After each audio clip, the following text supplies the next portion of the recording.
Okay बच्चों, तो स्वागत है आपका आपके अपने मोबाइल पर। और आज हम करने जा रहे हैं एक्सरसाइज 7.2 का क्वेश्चन नंबर 2 जो आपकी स्क्रीन पर है। और क्वेश्चन क्या बोल रहा है आपको? Question number 2, find the coordinates of the points. आपको पॉइंट्स से क्या निकालना है? कोऑर्डिनेट्स निकालने। कोई भी पॉइंट्स होगा उसके कोऑर्डिनेट निकालना है। कोऑर्डिनेट्स क्या होता है? x, y, ठीक है। Of the line segment join of trisection of the line segment joining 4, -1 and -2, 3। अच्छा, एक लाइन सेगमेंट है जो ज्वाइनिंग कर रही है, ठीक है। 4, -1 तो हम बना लेते हैं एक लाइन सेगमेंट ए, और बना लेते हैं दूसरी, बना लेते हैं बी, ठीक। बी पॉइंट है और इनका क्या पॉइंट्स है? इनके लाइन सेगमेंट ज्वाइन करके क्या बन रही? 4, -1 और बी इसका क्या है? -2, -3। अच्छा, इस क्वेश्चन में और क्या ज्यादा इंपॉर्टेंट दिया हुआ है हमको, और यहां पर दिया है कि आपको है ना find the coordinates of points of trisection. अच्छा, ये ट्राइसेक्शन क्या होता है? इस क्वेश्चन का सबसे इंपॉर्टेंट और हाईलाइट वर्ड है ट्राइसेक्शन। ट्राइसेक्शन मतलब होता है किसी भी लाइन के अंदर 3 पॉइंट। कितने पॉइंट? 3 पॉइंट। ऐसा सोचा है क्या? नहीं यार, ट्राइसेक्शन का मतलब क्या होता है? देखो, ट्राइसेक्शन मतलब किसी लाइन के 3 टुकड़े कर दो। ए बी लाइन है, यदि मेरे को इसके 3 टुकड़े करना है तो पता है कितने पॉइंट्स लिखूंगा बीच में इसके 3 टुकड़े करने के लिए? ट्राइसेक्शन 3 टुकड़े करना है तो 2 पॉइंट लिखूंगा। देखो, एक लिखा सी और डी। ट्राइसेक्शन करने के लिए मेरे को ए बी लाइन का ट्राइसेक्शन 3 टुकड़े करने के लिए बीच में कितने पॉइंट्स की जरूरत पड़ी? ट्राइसेक्शन 2, 3 टुकड़े के लिए 2। देखो कितने टुकड़े हो गए? ए सी एक टुकड़ा, सी डी एक टुकड़ा और डी बी एक टुकड़ा। कितने टुकड़े हो गए? 3, है ना। और ये ट्राइसेक्शन वाली है, तो ट्राइसेक्शन के लिए मेरे को बीच में कितने पॉइंट्स लगेंगे? 2, ठीक है। मैं यदि बोलता हूं ए बी लाइन के 4 टुकड़े कर दो। अच्छा, 4 टुकड़े के लिए 3 के लिए 2 पॉइंट लगे, तो बताओ 4 टुकड़े के लिए कितने लगेंगे? 3 पॉइंट। बताऊं कैसे? ए बी एक लिख देते हैं, 3 पॉइंट्स की जरूरत पड़ेगी, सी डी और ई। तो एक हो गया ए सी टुकड़ा, एक हो गया सी डी टुकड़ा, एक हो गया डी और एक हो गया ई बी, है ना। तो 4 टुकड़े के लिए 3 पॉइंट। यहां पर ट्राइसेक्शन बोल रहा है 3 टुकड़े के लिए कितने पॉइंट्स की जरूरत पड़ेगी? 2 पॉइंट्स की, है ना। तो बिल्कुल दिमाग में फिट कर लेना कि जब भी कोई है ना ऐसा क्वेश्चन हो कि एक लाइन सेगमेंट कर है और वो ज्वाइन करके बन रही है 2 पॉइंट्स को और उसका ट्राइसेक्शन हो रहा है, ठीक है। तो 3 टुकड़े करने हैं तो हमको बीच में कितने पॉइंट्स लिखने पड़ेंगे? 2। तो एक हो गया ए बी, अब लिख लेते हैं हम, एक लिख लेते हैं सी और एक लिख लेते हैं डी, ठीक है। तो आपको find the coordinates of point of trisection, तो जिसके कारण ये लाइन सेगमेंट है ना ए बी ट्राइसेक्ट हुई है, उसके आपको पॉइंट कोऑर्डिनेट्स सी है। तो सी के कोऑर्डिनेट्स क्या मान लेता हूं मैं? मान लेता हूं x1, y1, ठीक है। डी के कोऑर्डिनेट्स क्या मान लेता हूं मैं? x2, y2। अब हमको है ना इन कोऑर्डिनेट्स की वैल्यू चाहिए कि सी के कोऑर्डिनेट्स क्या है और डी के कोऑर्डिनेट्स क्या है, इनकी वैल्यू चाहिए, ठीक है। तो सर हमको ऐसे क्वेश्चन करने के लिए रेशियो दिया होता है, पर यहां पर रेशियो नहीं दिया है। चलो अभी आपको बताता हूं कि मैं आपको रेशियो कैसे दिया है और आपको दिख नहीं रहा है। तो आपको ना सी पॉइंट पे खड़े हो जाना है।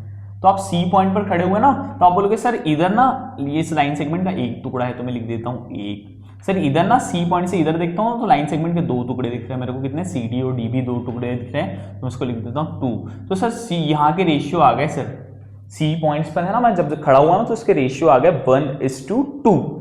अब है ना मैं सी पे है ना सी पॉइंट्स के x1 कोऑर्डिनेट्स की वैल्यू निकालता हूं, x1 वाले की, ठीक है।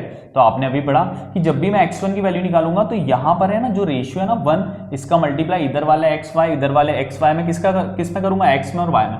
पहले लिख लेता हूं, आगे वाला x होता है, पीछे वाला y होता है। आगे वाला x होता है, पीछे वाला y होता है, ठीक है। तो मैं x1 की वैल्यू निकाल रहा हूं, तो 1 का मल्टीप्लाई अपोजिट साइड होगा और किस में होगा? x वाले में होगा। तो 1 का मल्टीप्लाई किस में होगा? -2 में होगा, ठीक है। फिर मैं x1 की वैल्यू निकाल रहा हूं तो 2 का मल्टीप्लाई अपोजिट वाले में होगा और x में होगा, क्योंकि मैं x1 निकाल रहा हूं। तो 2 का मल्टीप्लाई प्लस लिख के अपोजिट वाले में x वाले में कर देंगे, तो 2 का मल्टीप्लाई 4 में हो गया। और रेशियो क्या कर दूंगा? ऐड कर दूंगा, 1+2 कर दूंगा। तो x1 की वैल्यू क्या आ गई? 1 × -2 इंटू करूंगा तो आगे 1 प्लस में है और पीछे 2 माइनस में है, तो ये कितना आ जाएगा? -2 प्लस 2 × 4 कितना हो जाएगा? 8 हो जाएगा और 1+2 कितना हो जाएगा? 3 हो जाएगा। अच्छा, 8 में से 2 गए तो कितना आ जाएगा? 6 आ जाएगा और 1+2 कितना हो जाएगा? 3 हो जाएगा और 3 2 जा कितना आ जाएगा? 6 आ जाएगा। तो x1 की वैल्यू क्या आ गई बच्चों? आपकी 2 आ गई। क्या आ गई बच्चों? 2 आ गई। वैसे ही हम y1 की वैल्यू भी निकाल लेंगे। क्या निकाल लेंगे? y1 की वैल्यू, ठीक है। तो y1 की वैल्यू निकालेंगे तो कैसे निकालेंगे? अच्छा, y की वैल्यू चाहिए तो सर वही होगा, 1 का मल्टीप्लाई अपोजिट साइड होगा, पर इस बार x वाले में नहीं होगा, y1 निकाल रहे हैं तो y वाले में होगा। तो 1 का मल्टीप्लाई सर उधर y वाला कौन सा है? -3, तो -3 में हुआ। प्लस सर हम y1 की वैल्यू निकाल रहे हैं ना, तो इधर 2 का मल्टीप्लाई अब x वाले में नहीं होगा, y वाले में होगा। तो 2 का मल्टीप्लाई किस में हुआ बच्चों? -1 में हुआ। ये कौन सी मेथड है? एरो मेथड है। और रेशियो क्या है? 1:2, तो रेशियो नीचे ऐड करते हैं 1+2, ठीक है। तो y1 की वैल्यू आ रही है, तो मल्टीप्लाई में 1 प्लस में और 3 माइनस में है, तो क्या आ जाएगा? -3। 2 प्लस में और -1, तो ये कितना आ जाएगा -2 अपॉन 1 + 2 कितना आ जाएगा 3, ठीक है। तो y1 की वैल्यू कितनी आ गई, माइनस माइनस प्लस, और साइन माइनस का तो 3 और 2 5 हो जाएंगे, और साइन माइनस का आ जाएगा तो -5/3, ठीक है। तो c के कोऑर्डिनेट्स क्या आ गए, c के कोऑर्डिनेट्स आ गए x1 आपका 2 आ गया और y1 आ गया आपका -5/3। तो हमने c के कोऑर्डिनेट्स निकाल दिए, यहाँ लिख देता हूँ 2, -5/3 निकाल दिए, ठीक है।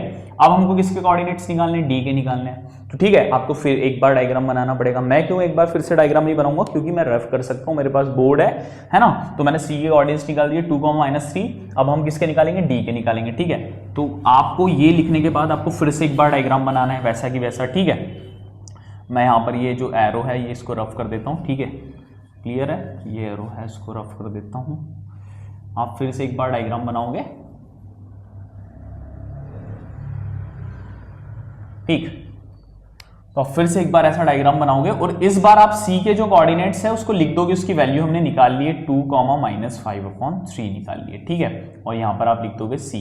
अब आप कहां पर बैठ जाओगे, d पर बैठ जाओगे। सर बैठ जाओ, आपको बैठना है, मुझे नहीं, ठीक है। तो बैठ गया, गौरल जामरे बैठ गया है, गौरल जामरे बैठ गया है ना d पे, तो d फॉर डमरू और d फॉर ढक्कन, गौरल जामरे बैठ गया यहाँ पर, ठीक। तो जब d पर गौरल जामरे यहाँ पर बैठा है, तो अब मैं बोलूँ गौरल जामरे इधर कितने टुकड़े हुए हैं, तो बोले a सर किससे, तो इधर d भी है, तो मैं लिख देता हूँ a।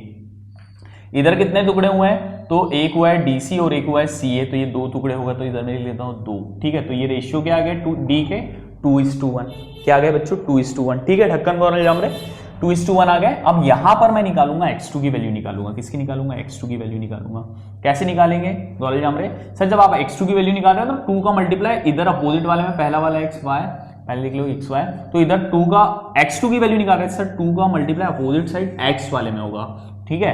तो 2 का मल्टीप्लाई उधर अपोजिट में x कौन सा है, -2, ठीक है। फिर लिख देंगे प्लस, सर इधर 1 का मल्टीप्लाई आप करोगे ना तो x वाले में करोगे, तो सर 1 का मल्टीप्लाई आपने किस में कर दिया, 4 में कर दिया। और सर नीचे ना आप रेशियो ऐड कर दो, तो रेशियो 2:1 था, तो 2 + 1 आप कर दो, तो x2 = 2 मल्टीप्लाई -2 -4 प्लस 1 × 4 4 हो जाएगा, अपॉन में 3 आ जाएगा, -4 से +4 कट, तो ये 0/3 आ जाएगा, और 0/समथिंग क्या होता है, 0 होता है, क्या होता है, 1 नहीं होता, 0 होता है, ठीक है। अब हम किसकी वैल्यू निकालेंगे, y2 की वैल्यू निकालेंगे यहाँ पर, y2 की, ठीक है। तो y2 की जब हमने बच्चों वैल्यू निकाली यहाँ पर, तो अब हम क्या करेंगे, सर आप y2 की वैल्यू निकाल रहे हो तो 2 का मल्टीप्लाई अपोजिट साइड होगा, और किस में होगा सर, y वाले में होगा, y वाले में होगा। तो y साइड क्या है, 2 × -3 होगा सर, क्लियर है, 2 का मल्टीप्लाई -3 में होगा। फिर 1 का मल्टीप्लाई सर इधर अपोजिट साइड किस में होगा, y वाले में होगा, तो 1 का मल्टीप्लाई किस में हुआ, इंटू -1 में हुआ, ठीक है। अपॉन में क्या आ जाएगा, रेशियो प्लस हो जाएंगे 2 + 1, ठीक है। अब ये y2 की वैल्यू निकालनी है मेरे को, तो मल्टीप्लाई में 2 आगे प्लस में और 3 माइनस में, तो प्लस माइनस क्या हो जाएगा, माइनस हो जाएगा, तो 2 × -3 -6, इधर भी 1 प्लस में और 1 माइनस में है, ठीक है। तो मल्टीप्लाई होगा 1 × -1 हो जाएगा, अपॉन में रेशियो ऐड हो जाएंगे 3। अब क्या होता है, माइनस माइनस प्लस, तो 6 और 1 कितना हो जाएगा, 7, और साइन माइनस का अपॉन 3। तो आप देख रहे हो d की वैल्यू क्या है, d के कोऑर्डिनेट्स की वैल्यू क्या है, 0, -7/3, ठीक है। तो मैं यहाँ पर x2 y2 को रफ कर देता हूँ और यहाँ पर d के कोऑर्डिनेट्स निकालता हूँ, तो उसकी वैल्यू क्या है, 0, -7/3, ठीक है। ये आ गई, ये आपने लिख लिया, ठीक है। तो ट्राइसेक्शन वाले में समझे कि आपको AB लाइन सेगमेंट बनानी है, और ट्राइसेक्शन के लिए ट्राई 3, तो मतलब बीच में पॉइंट्स कितने बनाने, 2, और है ना, फिर आपको उन पॉइंट्स पर बैठ जाना है और फिर वहां से रेशियो निकालना है। तो ये आपने निकाल लिया x2 y2, ठीक है। मान लेते हैं यदि कोई लाइन सेगमेंट है जिसमें, है ना, जिसके 4 टुकड़े हो रहे हैं, तो ए बी के 4 टुकड़े हो रहे हैं, सर बीच में कितने पॉइंट लिखने पड़ेंगे, 3, C D E। सर अब मेरे को C के रेशियो निकालने हैं, तो आप C पर बैठ जाओ, इधर कितने टुकड़े हो रहे हैं, 1, इधर कितने टुकड़े हैं, 1 2 3, तो ये क्या हो जाएगा, 1:3, ठीक है। यदि आप D पर बैठ गए सर, तो D पर बैठूंगा तो रेशियो कितने आएंगे, बैठ जा भाई डमरू, D पर बैठा तो इधर कितने टुकड़े हैं, 2, तो आप लिख लेगा 2, इधर कितने D के 2, तो आप D के रेशियो क्या आ जाएंगे, 2:2। वैसे E पर बैठोगे, E पर कौन बैठेगा, इंटेलिजेंट बैठेगा, और इंटेलिजेंट कौन है, गौरव माल, ठीक है।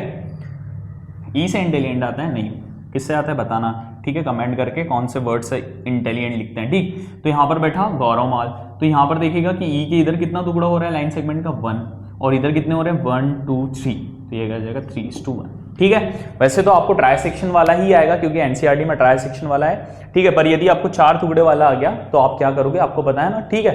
तो अभी हमारा यहाँ पर क्वेश्चन कंप्लीट होता है नंबर 2। अब हम अगले वीडियो में करेंगे क्वेश्चन नंबर 3। तब तक के लिए जय हिंद और जय भारत।